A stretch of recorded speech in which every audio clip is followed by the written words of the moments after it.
জানুয়ারির 14 তারিখ। সবসময় চিন্তা করে থাকি যে সাকরাইনে ছাদে সন্ধ্যার সময় অনেক মজা হবে। হ্যালো এভরিওয়ান, আসসালামু আলাইকুম। সবাই কেমন আছেন? জানুয়ারির 14 তারিখ সাকরাইনের পাশাপাশি কবি নজরুল কলেজে পিঠা উৎসব ছিল। তো আমি সারাদিন অনেক প্ল্যান করেছিলাম যে পিঠা উৎসবে যাব, কিন্তু দুই বাচ্চাকে সামলিয়ে কি করে আর যাব। কারণ যখন আমি বাইরে যাওয়ার জন্য রেডি হই, ওরা আমাকে দেখে ফেলে প্রচণ্ড কান্নাকাটি করে। বিকেলে আমার বোনের ছেলে আর ভাইয়ের ছেলে এসে বলল, পিপি তুমি রেডি হও, আমরা তোমার সাথে যাব, ওদেরকে আমরাই সামলাবো। তো ওদের কথার ভিত্তিতে আমি রেডি হয়ে গেলাম এবং আমার বাবু দুটোকেও রেডি করে নিলাম।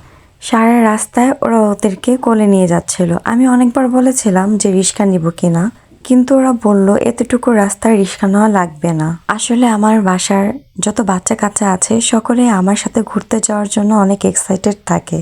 যখনই আমি আমার বাবার বাসায় যাই, ওরা আমাকে দেখে সবসময় ভাবে পিপি মানেই হচ্ছে অনেক আনন্দ, অনেক মজা আর অনেক ঘোরাঘুরি। এই তো কবি নজরুল কলেজে যখন ঢুকলাম তখন আমি সিঙ্গেল যাচ্ছি খুব বিন্দাস ভাবে, আর আমার বোনের ছেলের কাছে আমার মেয়ে ছিল এবং আমার ভাইয়ের ছেলের কাছে আমার ছেলে ছিল।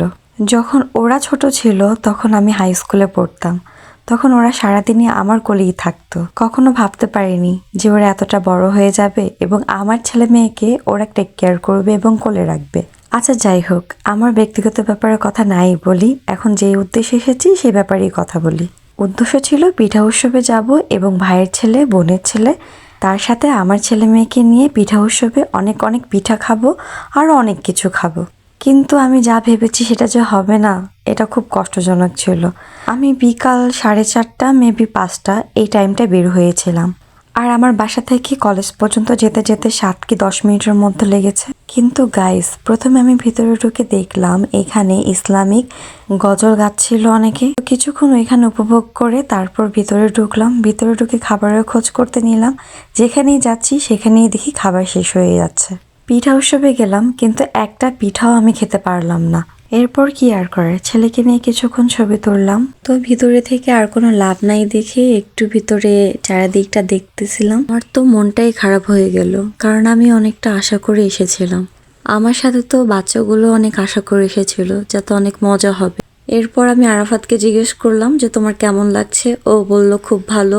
সিফাতকে জিজ্ঞেস করলাম কেমন লাগছে, ও বলছে খুব ভালো। তো চিন্তার কিছু নেই, ওদেরকে বললাম ভিতরে পিঠা না পাই বাইরে তো অবশ্যই পাবো, বাইরে যা যা তোমাদের পছন্দ তা সব কিছু তোমাদেরকে খাওয়াবো এবং অনেক মজা করব। তারপর ওদেরকে নিয়ে বাইরে বের হলাম। কবি নজরুলের পাশে এই মোমোটা খেতে আমরা বসে গেলাম। আসলে আমাদের পুরো লক্ষ্মীবাজারটাই সন্ধ্যার পর অনেক জমজমাট থাকে। এখানে ছিল চিকেন মোমো, 100 টাকায় হচ্ছে প্রতি প্লেট বিক্রি হচ্ছিল, আর 100 টাকায় আমরা 8 পিস মোমো পেয়েছি। আরাফাত এবং সিফাতের তো এটা খুব মজার একটা খাবার, ওরা তো খুব আনন্দ করে খাচ্ছিল এবং আমি আমার মেয়ের প্যারা নিয়েই বাঁচতেছিলাম না। দেখেন ওদের পাশাপাশি আমার ছিল নিজ হাতে খাচ্ছে, মাশাল্লাহ। আর অন্যদিকে আমার মেয়ে গাল ফুলিয়ে বসে আছে, কারণ ওর অনেক কিছু বায়না, বারবি ডল লাগবে, এরপর হচ্ছে ঝিলিমিলি বেলুন লাগবে, মানে নাই নাই জিনিসপত্র লাগবে। আমি তখন ওকে বুঝিয়ে বলছিলাম যে তোমার বাবা আসুক, বাবা আসলে বাবার সাথে নিয়ে যেও। এরপর তার বায়না হলো সে ফুচকা খাবে। আমার পাকু বুড়ি এত সুন্দরভাবে যে ফুচকা খায় যা বলার বাহিরে, মিষ্টি টক তারপর টক একসাথে মিক্স করে সুন্দরভাবে বড় মানুষের মতো ফুচকা খায় সে। আসলেই মেয়ে মানুষ যে ফুচকা পাগল, এটা আমার মেয়েই প্রমাণ করে দিল। এখানে বাচ্চাদের অনেক ধরনের খাবার ছিল, কিন্তু কোনোটাই সে খাবে না, শুধু সে ফুচকাই খাবে। এরপর আমরা বাসায় যে 7 তলায় ছাদে চলে গেলাম, কারণ আজকে তো সাকরাইন।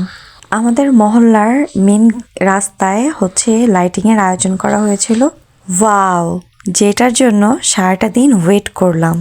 সাকরাইন কোন কোন এলাকায় করা হয় আমি সেটা জানি না, আমি একটাই জানি যে আমাদের এটা পুরান ঢাকায় খুব বড় করে আয়োজন করা হয়। আচ্ছা, এটা যদি অন্য কোনো এলাকায় করা হয়, আপনারা যদি জেনে থাকেন অবশ্যই আমাকে কমেন্ট করে জানাবেন প্লিজ। কিন্তু সন্ধ্যার পর আকাশটা পুরো আলোকিত করে ফেলে কিন্তু সবাই। এবছর তা কিচ্ছুই ছিল না। 2-1টা বাড়িতে শুধু ডিজে হচ্ছিল, তেমন কোনো গান বাজনাও হচ্ছিল না। সারাদিনই চুপচাপই ছিল, মোটামুটি একটু গানের সাউন্ড পাচ্ছিলাম। আমাদের পুরান ঢাকায় এই দিনে সারাদিন ঘুড়ি উড়ানো হয় আকাশে, এরপর সন্ধ্যায় অনেক আয়োজন করা হয়। এরপর ছাদ থেকে নেমে আসলাম, এসে দেখি আমার মেয়ে, আমার ছেলে, আমার বড় ভাইয়ের মেয়ে তারা একসাথে এবং আমার মেজো ভাইয়েরও মেয়ে একসাথে খুব সুন্দরভাবে রান্নাবান্না খেলছে। ওদেরকে দেখে আমার ছোটবেলার কথাগুলো মনে পড়ে যাচ্ছিল। এরপর আবারও চলে গেলাম লক্ষ্মীবাজার। এই আপুটার কাছ থেকে ডাবের পুডিং কিনলাম। এবার আমাদের সাথে আরেকজন অ্যাড হয়েছে, মানে আমার বড় ভাইয়ার বড় মেয়ে আরিপিয়া। ডাবের পুডিংটা খুবই মজার ছিল। কবি নজরুল কলেজের পাশেই হচ্ছে এই আপুটা এগুলো বিক্রি করে থাকে। এখানে শুধু ডাবের পুডিং না, পাটিসাপলা পিঠা আরও অনেক ধরনের পিঠা, কেক, তারপর হাঁস, এরপর হচ্ছে চিটা রুটি, এগুলো বিক্রি করে থাকে। উনি শুধু এখানে বিক্রি করেন না, কেউ যদি তার কাছ থেকে অনেক খাবার অর্ডার করতে চান তাহলে অর্ডারও করতে পারেন। এরপর চলে গেলাম আমার কলেজের পাশে, মানে মহানগর কলেজের সামনে। এখানেও দুই আপু বার্গার বিক্রি করছিল। শুধু বার্গার না, এখানে হচ্ছে পাস্তা ছিল, তারপর হচ্ছে চাউমিন ছিল, পিৎজা ছিল, বার্গার ছিল। আর সাকরাইন উপলক্ষে এখানে 3টি বার্গার 100 টাকা অফার ছিল। আর আমরা তো অফার যেখানে চলবে সেখানেই চলে যাব। এরপর আমরা বাসায় চলে গেলাম। বাসায় চলে যেয়ে দেখি মেজো ভাবি চা করেছিল। তো চা দেখে আমরা চা খেতে বসে গেলাম সন্ধ্যার নাস্তা হিসেবে।